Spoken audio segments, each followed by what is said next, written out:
So this webinar is being recorded, and it will be available within 24 to 48 hours after the webinar, along with the slide deck. And feel free to pass it along to your friends and, raise the awareness and information about this. All right. So some of you may have heard about Oroola through the newsletters you're getting or from your friends or whatever, right? Basically, I am the CEO and co-founder of this startup called Oroola. And I started this company because of my own pain point when I found it so challenging as a full-time working mom, is trying to find who are the parents from school or different places and then trying to reach out to them for help, advice, or support. Sometimes I was really embarrassed that I really didn't know enough parents from my kids' school, and then I didn't know how to reach out to them. So I am now, kind of building a solution for my own problem. And basically what Oroola is, it is a collaboration platform for parents of school-age kids. So let's say that you have two kids going to two different schools, and you can create both the school communities in the same place. And it's not just school, but you can even create your classroom communities, especially if your kids are in elementary. And then let's say that your kids are going to maybe, Boy Scouts, art classes. Let's say you're joining a Science Olympiad team, right? So you can have all these different communities in one place and use the same tools across instead of trying to, use, Google Docs and then Facebook groups and Yahoo groups and whatnot. It makes your life very much easy. You can also find recommendations. You can organize and find carpool help. We have tons of curated resources on our website, like we publish a lot of upcoming events. We have a list of computer programming and resources, and we strive to bring you more and more information that will help you with the education of your kids. And so basically our goal with Oroola is to connect, share, and collaborate amongst all the parent community. All right, so right now the product is not launched, but we will be launching it in September. So you can go and find your school and sign up for early access by going to the URL here. All right, so now it is time for me to hand over the control to Barbara. So Barbara, here I am passing the control to you. Please take it over. Okay. Thanks, Neelam. First of all, can you hear me? Yes, we can hear you very well. Oh, perfect. Okay, we have success. My name is, thanks a lot, Neelam. That was great. My name is Barbara Little. I am the Northern California State Director and have been the State Director for about 12 years. I started as a volunteer with Science Olympiad about 22 years ago. 2 years ago, I took over the Bay Area Regional Science Olympiad, and last year I split it into two. It's now the Bay Area Regional Science Olympiad and the Santa Clara County Regional Science Olympiad, and I am the regional director for both of those tournaments and coordinate both of those tournaments. So that's my background. So a little bit of history about Science Olympiad. National Science Olympiad has been around for about 32 years, and it is in every state and also in, I believe, Japan participates as well. The first tournament, as you see, was held in 1985. Right now, there's about 7,000 secondary schools, 10,000 elementary schools, and there's almost 300 schools that participate from Northern California. And then Southern California is a separate entity, and we're kind of unique in California because we're so large. So there's actually two sections in the national, and we, of course, are in Northern California. The goal of National Science Olympiad is to improve and promote STEM in K-12, and also to have a way for teachers, students, to actually participate in Science Olympiad tournaments.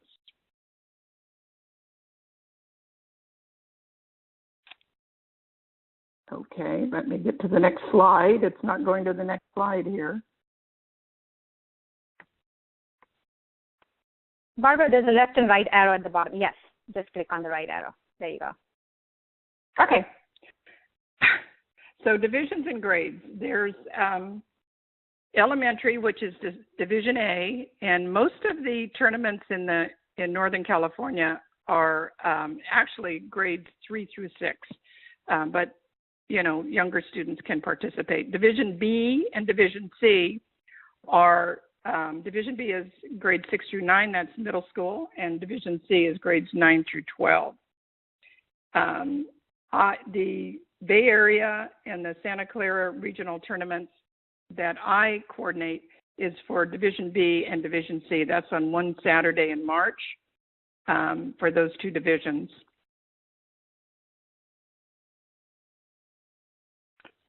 Team hierarchy in tournaments, there's a regional, a state, and a national. So the regional is, as I said, Santa Clara and Bay Area are the regional tournaments. So we have a number of schools. We've got about 40 schools in the Bay Area that participate, and about, or teams, I should say.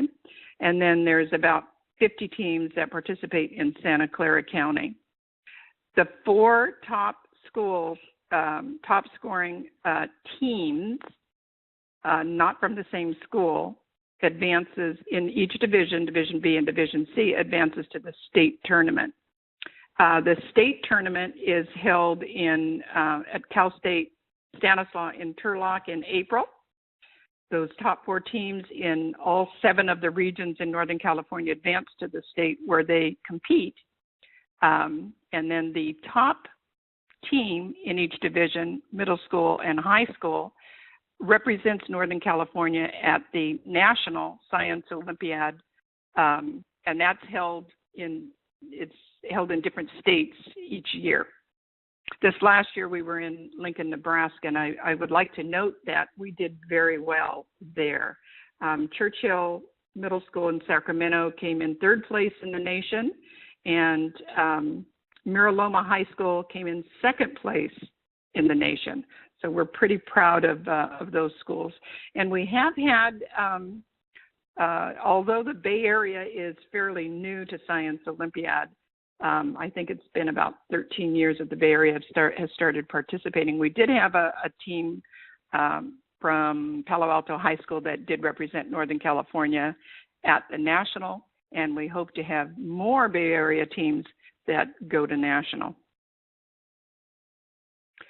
And here are the regions. The Bay Area Regional Science is me. There's my contact information. I do Division B and C, middle school, high school. Santa Clara, I do Division A for elementary. And there is someone in the Bay Area that does organize an elementary science Olympiad competition that covers the rest of the Bay Area other than Santa Clara County. And then there is Sacramento County, San Joaquin County, Stanislaus County, Fresno County, Tulare, and then, of course, the NorCal Science Olympiad. There is all the contact information right there if you live in those areas or if you know someone in those areas that might be interested in joining a tournament. So there are some general requirements that National has set, and number 1 is all team members must be from the same school. In some cases, that can be a homeschool group that can participate as a team.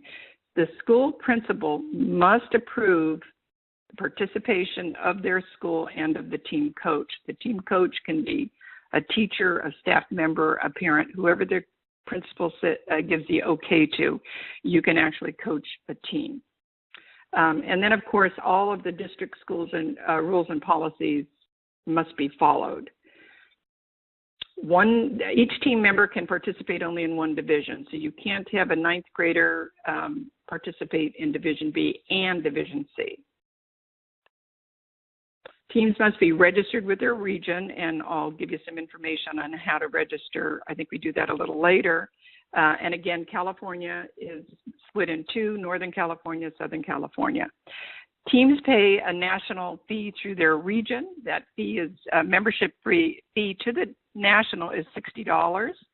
And that is actually in the registration fee that you pay at the region. So you only pay one registration fee. I, as the regional director, pass that fee on to the national for you.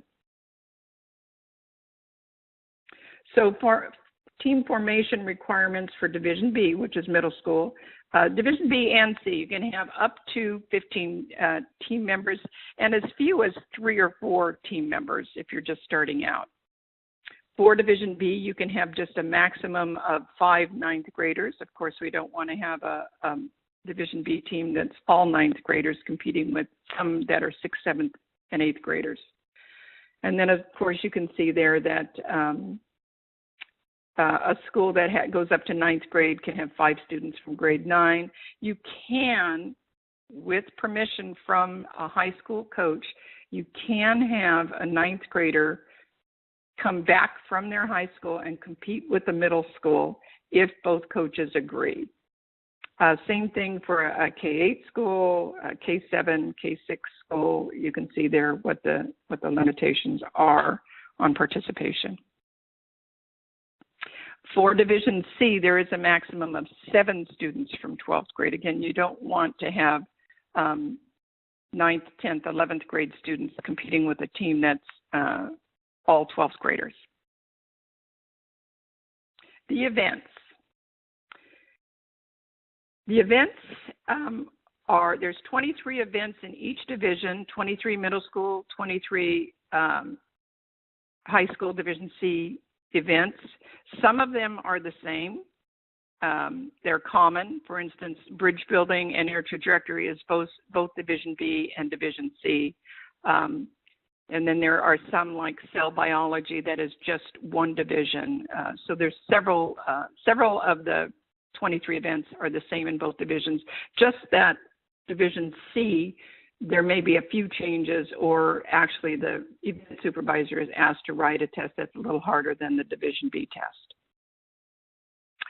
There's 3 types of events, and the events are in 5 science disciplines. The disciplines are life, personal and social science, earth and space science, physical science and chemistry, technology and engineering, and inquiry and nature of science. So you can see we cover all of the STEM sciences.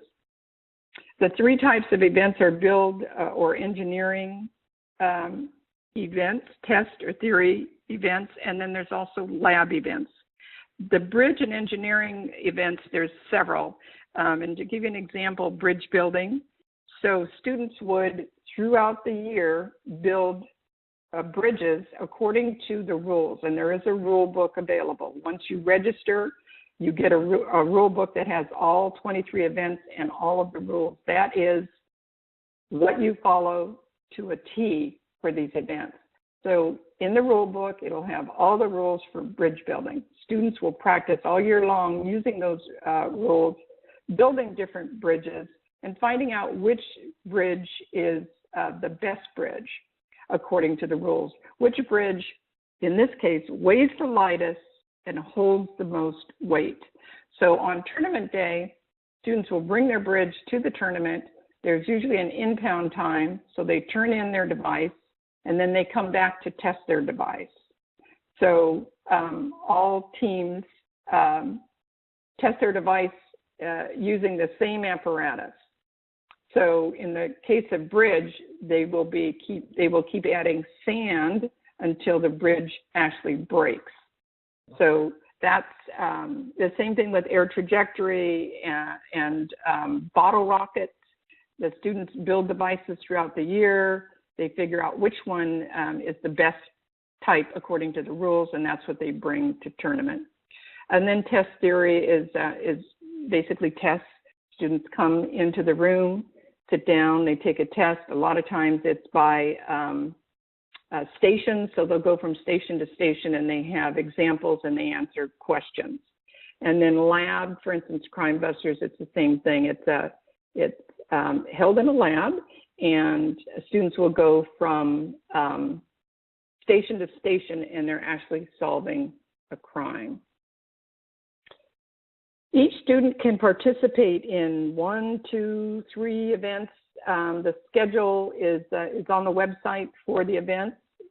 However, so in the first time slot, you can have your students participate in the events in the first time slot or not. They can participate in 1 event, 2 events, 3 events, according to schedule, however way that you can schedule them and not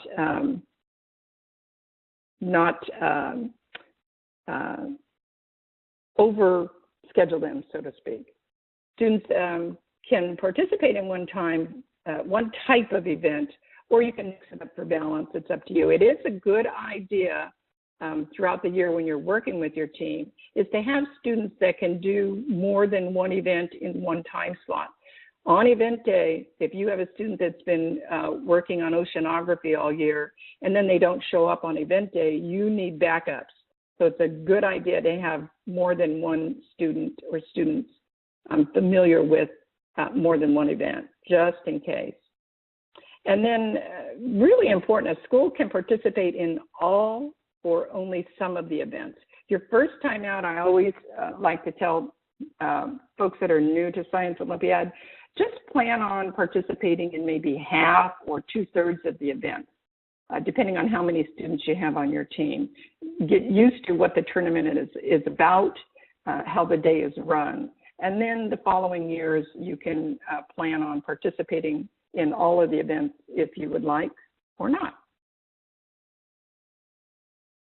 Event rules. Again, once you register online in a region for their tournament, you will receive the rule book. The rule book is not online anywhere. We can't post it. National asks us not to post it. You can also purchase a rule book, national website.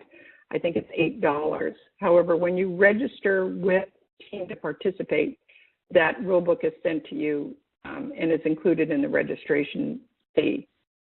It is so very important to follow those rules. It's so discouraging when tournament day, students from a school they arrive with a bridge, and the bridge doesn't adhere to the rules. It's too long, too big, something's wrong with the bridge. So what happens is the event supervisor has got to put that team in a different tier. So they could have the best score out of all the teams, but because there is something wrong, a rule that they didn't follow, they're going to be ranked after all the other teams that did not have a rule violation. So it's really important to follow those rules. Rule clarifications, as always, just like laws, rules are subject to interpretation. And so what we ask is that teams go on the national website and ask their question. For instance, if it says, in the case of an event like Scrambler, where there's an egg attached to the front of a vehicle, and it says that if the egg breaks, then they're scored behind the teams that don't break. The egg doesn't break. Well, a question is, what constitutes a broken egg? So, somebody gets online, sends it to national, please define a broken egg. Well, a broken egg is not a cracked egg. It's an egg that, if the crack does not leave a mark on a paper towel, then it's not broken. If it does leave a mark on a paper towel, then it is broken. So those kinds of questions are the kinds of questions that you would submit to clarify the rules. And with that, I'm going to turn it back over to Neela. Thank you, Barbara. That has been a wonderful, deep dive into what events mean, what are the different divisions and everything. All right, so what I am going to go back again a little bit more about team formation for Division A. Now, Division A, consider Division A as a little bit of a special division compared to Division B and Division C. So A is comprised all of elementary students, so K to 6, right? Now, it is, as Barbara spoke about tournaments, Division B and C are very focused on tournaments. Everybody's working the whole year to participate and win in different tournaments and then advance to the next level, all the way to the nationals. In Division E, we want to take, in Division A, we're going to take it a little kind of slow, because if these are like little kids, so they may not be ready for the tournament yet, right? But we can have some form of competition, maybe not at the regional level, maybe not at the state level, but we can have it within the classrooms. So this is non-competitive kind of a formation for Division A. So basically, currently there are 2 tournaments. If somebody does want to participate in a tournament, there are 2 regional, Santa Clara and Bay Area regional tournaments that the kids can participate in, but they don't have to. So what basically the parents do is typically they start a small team at their school, and throughout the year they will keep on coaching them. There's a lot of material that's available on the Science Olympiad website, and I'll walk you through those, which you can download the materials from the Science Olympiad store. There are manuals that are available. There are ideas that people have shared. You can look at all of those and then figure out, pick just few events from that, and then pick some events and then start coaching them, organize events around them. Events could be like just maybe half a day out in the park around theme of Don't Bug Me, where, kids can go find some bugs, maybe identify or read about them some more, have a game, something like that. There are also instances when people are requesting this elementary Science Olympiad content and they're using them at birthday parties. So they're having some, science-themed birthday parties, and they're using the quizzes and the games to organize, to use them at birthday parties. And that's a fantastic idea. I mean, it is fun and learning both packaged into one. Some of the parents who are interested, what they also do is they, after they have practiced the whole year, they have learned so many things, had fun, they organize something called as a fun day or fun night at their own school. So it's kind of advertised heavily within the school, and they may invite some speakers, some scientists, and other people of domain expertise, ask them to either be judges or maybe speak and share some of their knowledge with the little kids in a fun way. So think about science fair or think about these large tournaments, but they're really, really scaled down to a very small size, and there is a lot of fun. Like if there is a particular theme, then the kids will dress up in, let's say, all about bugs. So they will dress up as bugs or as spiders and, ladybugs or something like that. If there is a theme about, let's say, chemistry, something, then they will dress up and, have those costumes and things. So there's a lot of fun element to this whole thing. And then, basically there's a lot of freedom and how you want about to go that. The goal is to have fun. The goal is also to teach through fun. And there are a lot of materials, as I mentioned, that's available on Science Olympiad web store that you can purchase. There are manuals, there are DVDs, there are other documents that you can purchase through the Science Olympiad store. All right. So moving on to the other type of Division A tournament, and this is more competitive. As I said, kids don't have to compete, but if you want to get ready for Division B, which is from grades 6 to 8, you can get the kids get ready before moving to Division B. So there are regional invitationals, regionals, and state-level competitions. There is no national competition for Division A. And there are actually lots of events available that the kids can participate in, but I mean, there are more than 100, but really you don't want to, I don't think so. You want to kind of get every event that's available under the sun and try it out. So just pick maybe 10, 12, 15 events and train your kids, coach your kids to participate, throughout the year and then participate in those tournaments. So these tournaments are very similar to B and C divisions, and the rigor is slightly less, but then it's more than the non-competitive type. So again, you do have to form a team. You do have to register with the state director, fill out the form, and go through all the requirements and stuff like that so that your team is recognized as an official team.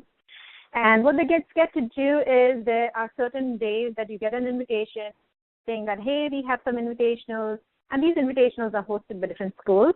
The kids and the parents go there, they register their teams to participate, and they participate either in all events and just a few events. They get medals and they celebrate, and it's a lot of fun. There's a lot of energy in these tournaments. It's like one of the best parts of Science Olympiad.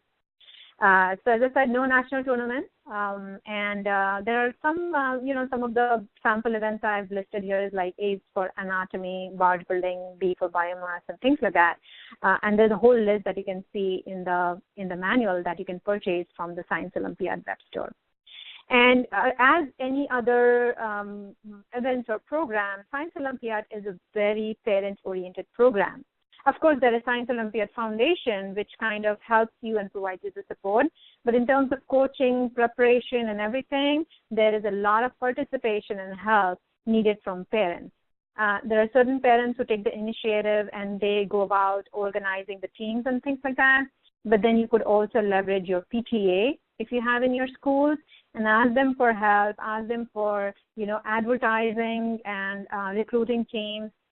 Some of the PTAs may also allocate certain amount of funds to help you with purchasing the materials and other things. So reach out to your PTA. There is a guide on the website which kind of gives guidance to PTAs on how they can help their school teams, be successful and participate in Science Olympiad tournament.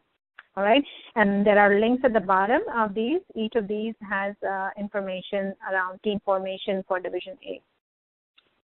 Okay, so let's move on. I think the next topic is coaching, but before that, let me tell you what happens if your school doesn't have a Science Olympiad team. What happens, especially for elementary Science Olympiad, a lot of times, parents have heard about it and they want their kids to get interested in science, they want them to participate, but they themselves are very new to it. So they say, okay, where do we start, right? So these are some tips that you can take from here is, basically this whole thing starts with just a couple of parents who take the initiative. If you keep on waiting for other parents to take the initiative, things will never happen. So if you're the one who wants to make it happen, just make it happen. Reach out to other parents, reach out to your principal, reach out to your PTA, send out emails and say, hey, we are starting a team. Are you interested? Is your child interested, right? Then you go to reach out to the principal, express your interest to them. You will have to do some paperwork, file your team, get your principal support and all that stuff. And then you start recruiting the students. For Division B and C, there are 23 events. For Division A, there are lots of events. But again, as I said, you can participate in fewer, maybe just 10 or 12 events. And the tournaments and the practice of, Science Olympiad is all about discipline. So the parents have to meet and coach every week. And I think these are general rules, whether Division A, B, or C, is basically there is a certain amount of rigor. So if you're thinking that your child is going to participate in 10 different things and do Science Olympiad, then that's not feasible. You're really overburdening the child. So if you are going to commit to your Science Olympiad, then make sure that your child's schedule is balanced. You can participate in invitationals for practice. That's the a really best place to try out if you haven't done that before. It gives you a feeling of what it means to participate. It gives you a feeling of the rules, what coaches are looking for, what kind of tests are given us, so definitely a good practice. And then, again, the school themselves may or may not be able to help you with the coaching itself. I know there are a few schools in Central Valley where teachers are very, very committed and they coach the kids themselves. But then I know there are some schools in Bay Area where it's all up to the parents to do the coaching. The teachers are not able to help out with the coaching. So the school can support you in some forms. Again, not for all schools, but some schools who are really enthusiastic about this can, help you out with giving you some materials or lending you the gym or the classroom for practice and things like that. Some of the events require materials which parents cannot just go and buy them. They need the school or the teacher permission, and you can work with the science teacher or, other coaches to help you procure those materials. They may have some extra materials lying in the lab. They can probably provide you. Maybe you have to use some instruments, use the lab for a couple of test practice or something. It's all up to how your teachers and your school wants to support you, but there is definitely no harm in asking them. Okay, so now let's go to coaching and see really what it takes to coach kids for Science Olympiad. So typically, the teams will start forming at the end of the school year. So say around, end of May, early June, there are emails that go out, hey, are you interested in joining Science Olympiad? And if you are, you volunteer, and then, there are head coaches. There are these 2 or 3 parents who take the initiative to form the teams and kind of become head coaches. So each team will have maybe 1, 2, or 3 head coaches, depending on how they want to carry this whole thing out. And then let's say if there is a team of 15 students, there will be sub-teams for each event. So if there are 23 events, then there will be small teams of 2 or 3 students per event. and then each child will be participating on 2 or 3 different events. So it kind of gets complex, but the head coaches kind of have to put some kind of things together so that they don't overburden certain children, and they don't, have some children we have maybe only 1 or 2 events, another end of this 4 or 5 events. So they have the job of kind of balancing it out. Some of the coaches, they hold tryout tests at the beginning. So, some kind of a basic written test just to judge the strengths and weaknesses of the students. And based on that, they kind of make the judgment, hey, this child is really good at writing, so let him put to some events which, can use the strengths or the skills of writing. Some kids are very good at memorizing the facts, so let's put them in the test kind of events where they can memorize a lot of facts and things like that, right? Some kids are very good at building, so you put them into build events. But the key is, learning here. So just because one child doesn't know or is not good at something doesn't mean you don't give him or her the event. He or she needs to learn. So kind of try to have a balance of different kinds of events there. Head coaches will take the responsibility of basically guiding the team, doing all the paperwork that needs to be filed, all the communication that happens between the tournament director and the head coaches. They will pass it on to you. They will make you aware of all the dates, all the things that need to happen. So they are the ones that will be responsible for that. Many times there are training that's available to them. There are events like on-site that they can go and attend as part of the orientation and then come back and, spread that information amongst the team. So your head coach has a lot of work to do. Some of the tips are that, as I said, the Science Olympiad is a very long commitment. The thing you have to be committed in terms of your schedule at least for 7 to 8 months, which is meeting at least once a week, at least for an hour every week, okay? And it depends how you advance to the tournament. So let's say you went for invitationals that maybe a month or 2, then if you advance to regionals, everybody gets to participate. I mean, there is no advancement from invitational to regional. But starting from regional, you basically advance through state and national, and you keep on preparing accordingly. So there is a lot of work. As you near the national tournament, you put in more and more time and more practice, and things get a little crazy at that point of time. So you definitely need to have students who are willing to commit, who are, have strong work ethics, and they're ready to work in a team. And parents have to guide them, basically fix the schedule. Scheduling is one of the hardest things basically with kids. So that's the reason if your kids have a lot of things to do, it's very hard to find the right schedule. So, try to balance that out. In terms of finding the materials, there is a lot of, as I said, Science Olympiad store is the place to find most of the things. You start from there, but then you do your own research, go on YouTube. When I was coaching the team last year for experimental design and 2 other events, I got a lot of tips from YouTube, from past events, or just Google science experiments. And then I would come up with different videos from some nonprofit organization. Somebody has just, uploaded experiments as a hobby, and you can get tips and tricks from that. This is a competitive environment. A lot of ex-parents or students don't share the information, but then some of them do as well. And then there is no formal, not so much of information is available formally. So if you want to really go step beyond everybody else, you have to do a lot of work in terms of doing the research. And so let me share my screen here and show you some of the websites that you can find the information on. Here I am at the soinc.org website. Now basically this website is for Science Olympiad. It gives you a lot of information on different topics.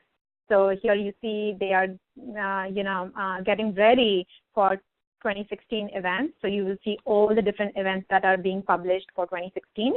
And, for the event, they could change from year to year. Some of the events will stay from last year to this year, but they might rotate and bring in some new events every year. So the challenge is that if you have not participated in that event last year, and this is your first time, then it could be a little challenge to find that information.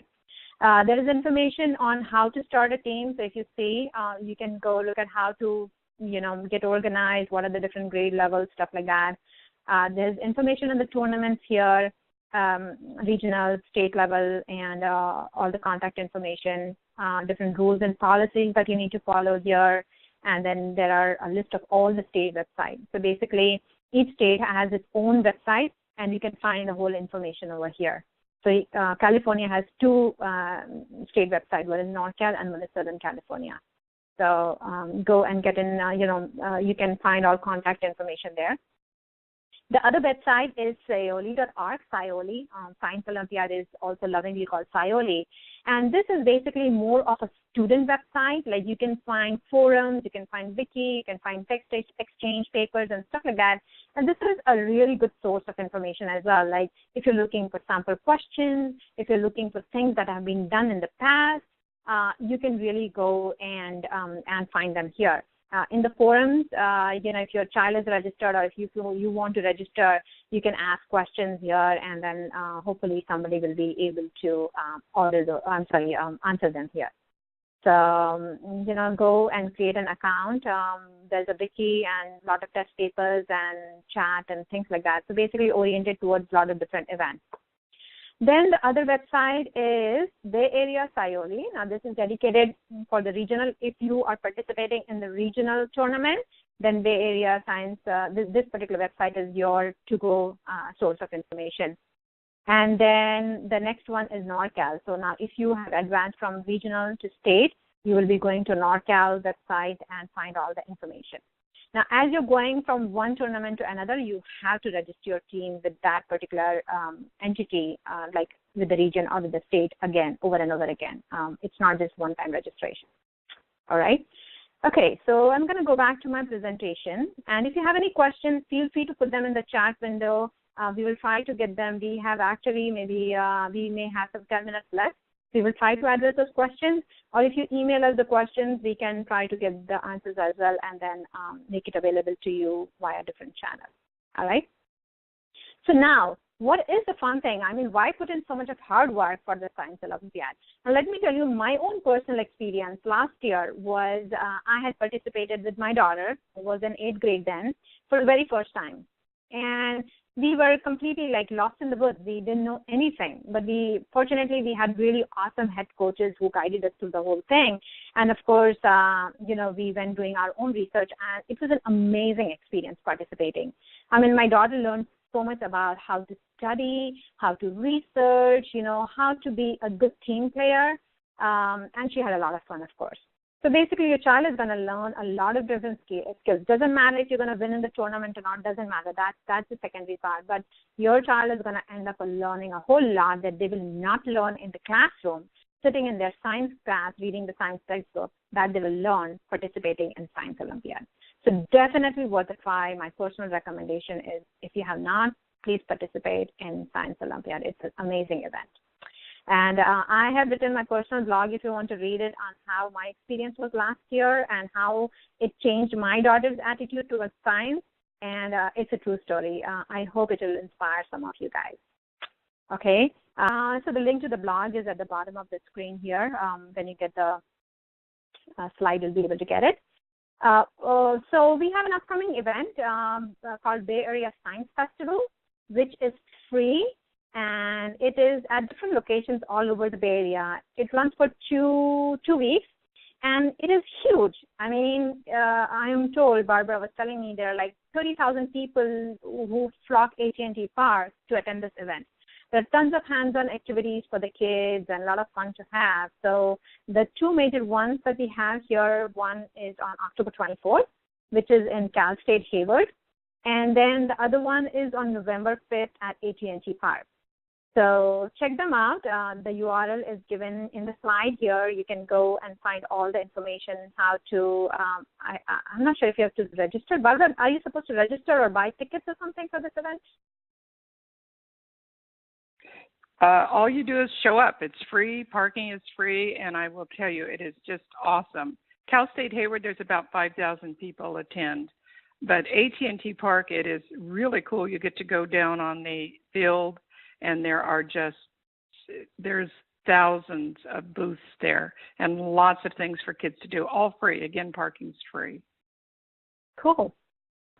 And then I have compiled a list of all the resources for students and parents. There are a lot of links that you saw at the bottom of individual slides. I have gotten all of them and added some additional ones and then put them here for your easy reference. So when you get the slide, you will have that as your handy reference. And then finally, if you have liked this this webinar, if you found it informative, information here, we plan to bring more on other topics as well. So make sure that you find us on different social media channels, follow us, because we do publish a lot of information there. Go and follow Science Olympiad Network, Alumni Network Facebook page, and their Twitter as well. They publish a lot of information there. And then finally, just keep yourself updated to all these different means. If you haven't signed up for Oroola Early Access, you can do that. We have at least 99% of the schools listed in our database all over the United States, so you should definitely be able to find one. But if not, you can email me, and then we will add that to the database as well. All right? Neelam? Yes. If I could interrupt, if you could give Sure. it back to me. I did add, once again, the websites. If you can give it back to me on the my Q&A slide. Sure, here. Okay, Yep. Can you see it? Yeah. All right, so for additional information or to register, if you are in the Santa Clara County region, there's the website to go to. All other areas of the San Francisco Bay Area would register on the Bay Area Regional site. And then once again, there's the National Science Olympiad website with a wealth of information on how to coach your team, how to prepare for tournaments. All right, wonderful. So at this time, let's open up and see if we have any questions. So let me go to the chat window and see if we have any questions here. Yes. Yeah. One of the questions is how to enroll elementary kids. So I'm assuming that kids that would not be in Division B or Division B regional tournament. The elementary event is in Santa Clara County. There's one in the Bay Area. Again, I don't know if you Google Bay Area Elementary Science Olympiad, it pops up. So those are the actual tournaments that are for multiple schools in the area. Otherwise, a school can have their own elementary tournament within their school or within their district. All they need is the rule book, and basically they can hold their own tournament. Okay, so I do see there are questions. What is the starting age? Somebody is asking. Starting age for elementary? Actually, I know we said that, for instance, Division B was 6th, 7th, 8th grade, some 9th graders. We have had students participate from lower grades. We discourage it, although it is up to the regional director, the tournament director, on allowing anyone below, say, 6th grade for the Division B. Division A, most of the time, it's grades 3 and 6. Again, if there's a 1st, 2nd, 3rd grader that wants to participate, I wouldn't have a problem with it. So really, as long as they're at the age where they can read and write, they can participate. The next question is how to enroll middle school, 7th graders. Okay, again, I showed that screen, and you would register the team. You don't enroll a student. You have to join the team at your school site, and then the team coach registers the team. It's not for individual students. It's for teams. Yeah, and there is a link on the team formation slide where there takes you to the website, and it has all the necessary forms and everything for you to enroll. Okay, the next question is, the deadline. I'm sorry, the deadline. Usually you want to register your team online as soon as possible so you can get that rule book and get information and updates as to what's going on. You get lots of emails from me, the coaches do, the lead coach. But generally speaking, about January 9th or 10th is the deadline for registering a team. Okay. The next question is, my middle school has already chosen a team. Is it possible to have a separate team formed? For Bay Area and for Santa Clara tournaments, a school can have up to 3 teams register, and you need to check with the principal. Again, you need to get permission. I know I had one school that registered a 4th team. There were already 3 teams registered, so I had to refer them back to the principal, and hopefully they can work it out with the other coaches that have already registered. Cool. And then we have one more question here, which says, so the scope of each topic is defined in the rule book, correct? And then it changes every year. Yes. No. Well, about 25% of the events in each division changes to something different. For one year it might be fossils. The next year it'll go to rocks and minerals.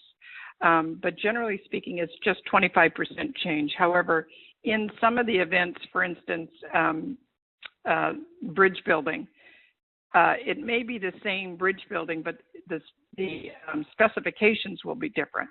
The size of the bridge or something else will be a little different, just so students in the current year will build the device and test it.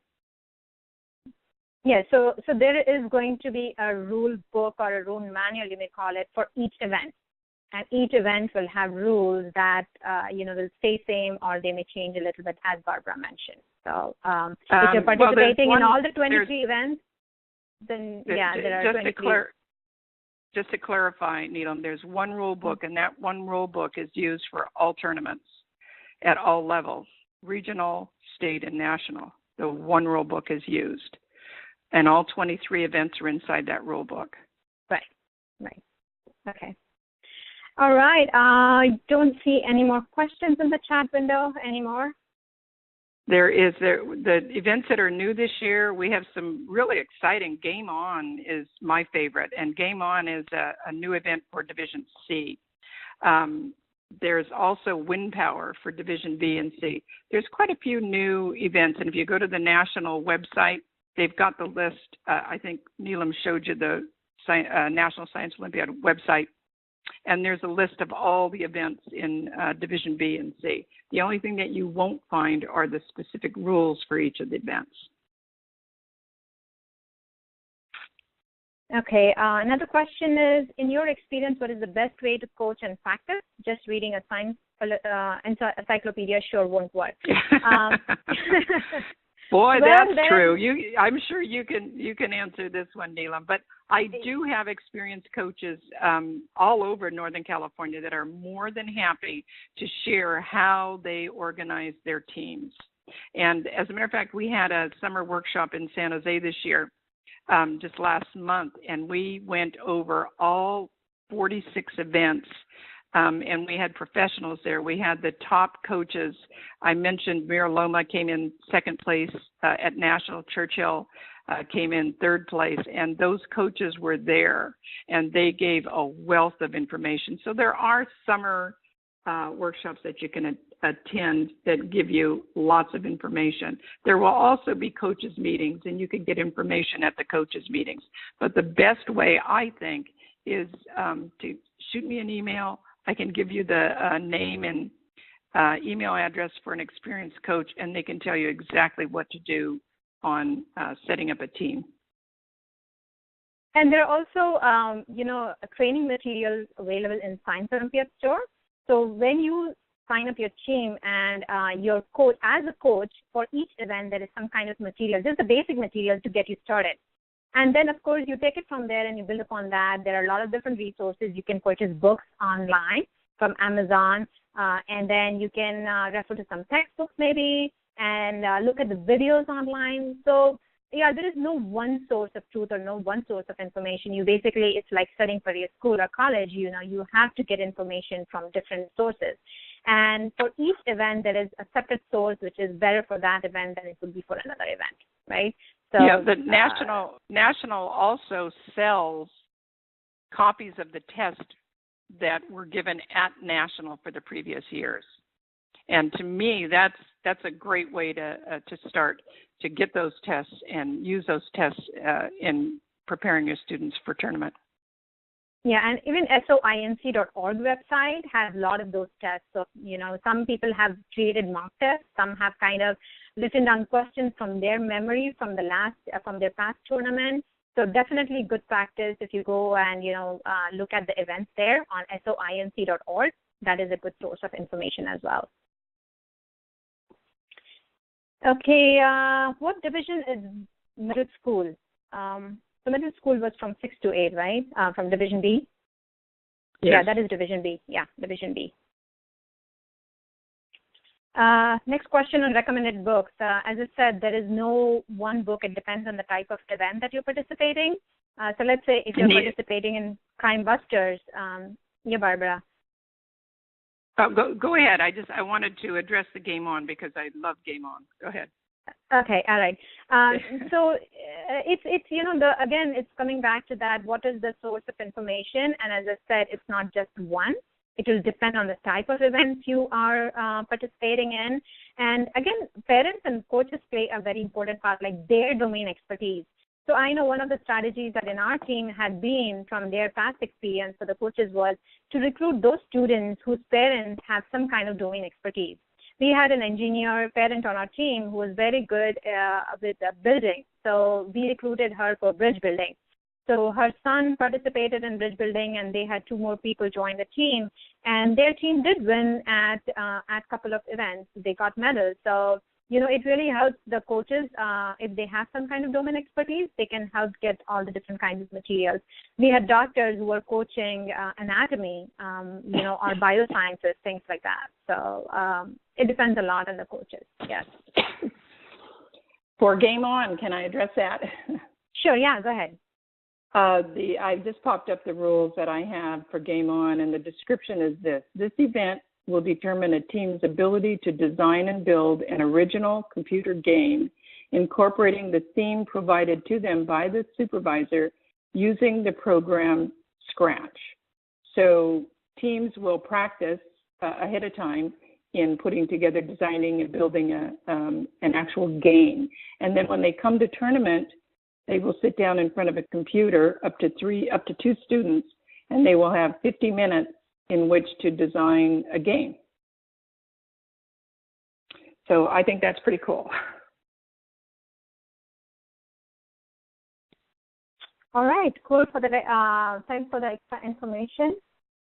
Okay, so we are past time. In fact, we are 4 minutes on top of the hour, and I would like to thank you, everybody, joining today, and most of all, thank you to Barbara for really helping and support and spread this awareness. So we will make this recording available very soon. Thank you for having me, Neelam, and thank you for this the opportunity to get the information out. All right. Thanks, everybody. Have a wonderful day and a wonderful weekend. All right. See you guys later on if you do have something going on. Bye.